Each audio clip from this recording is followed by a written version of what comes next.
Welcome to my journey through the Bible. This will be a summary of 1 Samuel 19, verses 1 through 24. Now Saul talked to Jonathan and his servants and commanded them to kill David. Jonathan loved David, so he warned him about the plot against his life. Jonathan told David to go and hide until I am able to talk to my father. Now Saul and Jonathan stood in the field not too far from where David was hiding. And Jonathan talked to his father about David and said, "Do not sin against David, for he has not sinned against you. His works have been very good, and David put his own life in his hands in order to slay the Philistines, and God delivered all of Israel. You saw it, and you did rejoice. Will you now sin against innocent blood by killing David without a cause?" And Saul thought about what his son said, and he said, "As God lives, I will not kill David." And so Jonathan called David out of hiding, and things were as it was before in the presence of Saul.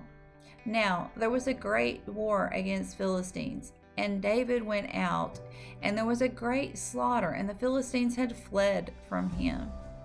And then Saul got an evil spirit that came upon him, and David played his harp as before. And Saul had a spear in his hands, and in his thoughts he thought about nailing David to the wall with a spear. And then Saul threw the spear at David, and David escaped that night. And Saul sent messengers to David's house to watch him and to slay him by the morning. But David's wife had warned him about it and said, "You must leave tonight, for in the morning you will be dead." And so David's wife had got some pillows and put it on the bed to make an image. She got goat hair and then covered it all with blankets. David's wife helped him to escape out the window. And when Saul's servants came to check on David, his wife said, "David is very sick and in bed." So the messengers went back to Saul and told him what was told. And Saul said, "Bring him in his bed to me, and I will kill David." And when Saul saw that it was only an image on the bed and not David, he called for his daughter and he said, "Why have you deceived me and allowed my enemy to escape?"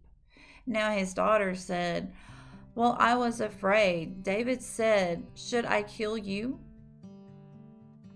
And then David had ran to Samuel, and they both dwelled. And then Saul heard that David was with Samuel. So he sent messengers to Samuel and David. And as the messengers came into town and they saw Saul, they began to prophesy. And then word was taken back to Saul that the messengers had been prophesying with Samuel. So Saul sent more messengers out, and the same thing happened. And then Saul a third time sent the messengers out, and they began to prophesy with Samuel. And then Saul decided to go himself. And when he came to where Samuel was at, he took off his clothes and he began to prophesy. And he laid naked on the floor all day and all night. And the people began to ask, "Is Saul among the prophets?" May God be with you in everything and in every way.